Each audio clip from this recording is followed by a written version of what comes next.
Growing ginger and turmerics is one of the two crops that I really find a lot of joy in growing. They are so much fun to walk in, the smell, the aroma, just the look of a little bit of a tropical paradise here in West Tennessee it is a lot of fun.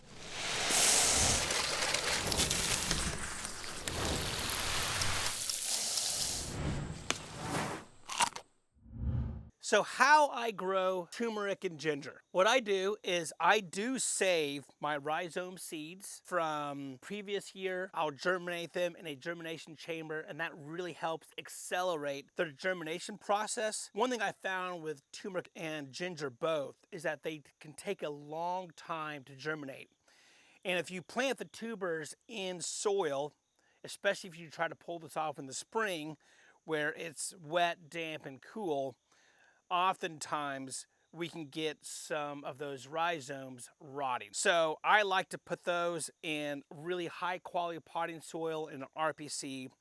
I'll put those rhizomes on the top, maybe a ½ inch of soil, a little bit of water. Again, I don't want saturated soil.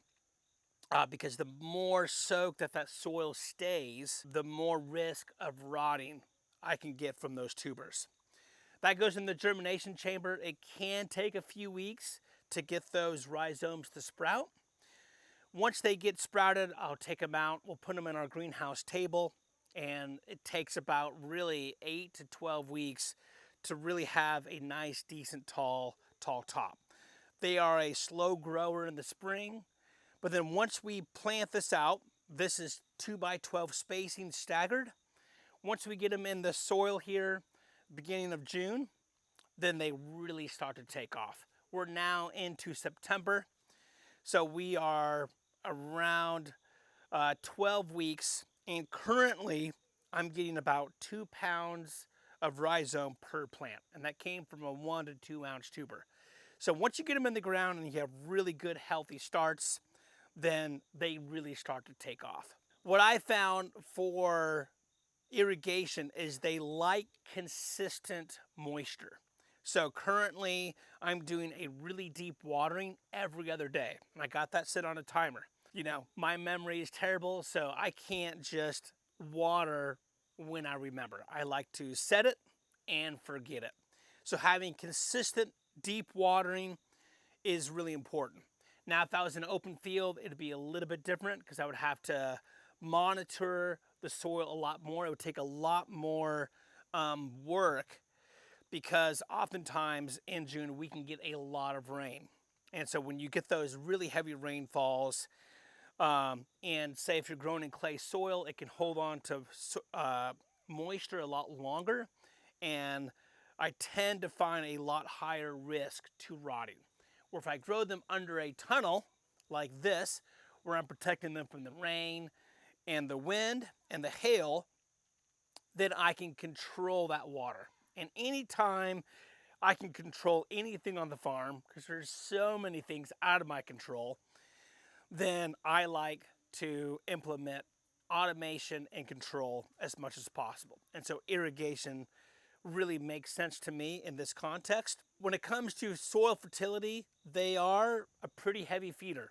So really, I always take a soil test. I'll analyze that soil test, make a custom blend for that soil, and make sure I have adequate fertility as my soil needs it.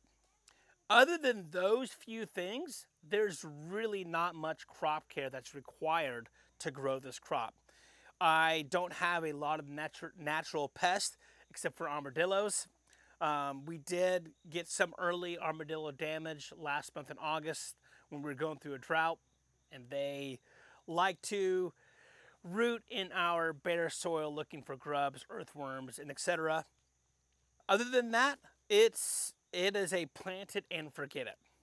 And that's what's really nice about it.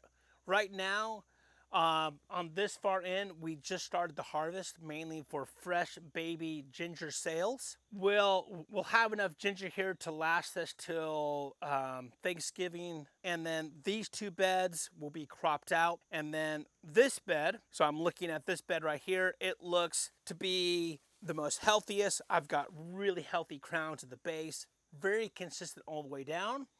So I'm selecting this bed as the bed where I'm going to harvest all the rhizomes for next year's planting. So 2 beds for sales, 1 bed to save seed. And I do like to try to pick the most healthiest crop. Like if I pull up a ginger root and I'm seeing any kind of root damage or maybe rotting potentially or any discoloration in that ginger root, then we discard that. So I only want to select the highest quality ginger root for next year's plantings. And I find that each year I do that, I just get higher and higher yields, more productive plants. And on average, by November, this will yield between 3 to 4 pounds per plant. I can get up to 7, but on average, that's kind of what I'm looking for. When it comes to the turmeric, this takes a lot longer to size up. I do tend to get lower yields on turmeric than I do ginger. When we crop our turmeric out in November, then I'll save about half of that for seed and the other half I'll have for sales, turmeric ginger tea and things like that. Overall, it is one of these crops that I want to grow more of. It's a highly profitable crop if you can market it correctly, package it correctly, and it doesn't take that daily harvest that cucumbers, squash, zucchini, eggplant, all those crops take. So it's great. We could plant in early June, set our automatic timers up, watch out for armadillos, and then leave it until we want to harvest, which is typically around September to the middle of November. So if you got limited space, don't have a lot of time to harvest, maybe you just happen to have a great market for turmeric or ginger, this is a fantastic, very enjoyable crop to grow for any market garden or any farm for that matter. And if you're a homesteader or gardener and you really want to have access to fresh organic ginger for your family, we've even grown ginger and turmeric in pots. As long as we have good, high quality potting soil, we can get really good yields even from a potted plant. So it's relatively easy, especially if you live and grow in a hot climate. All right, guys, well, hopefully you enjoyed this quick little video on growing turmeric and ginger. If you've enjoyed this video and you want to see more content like this, let me know, and we'll see you guys in the next video.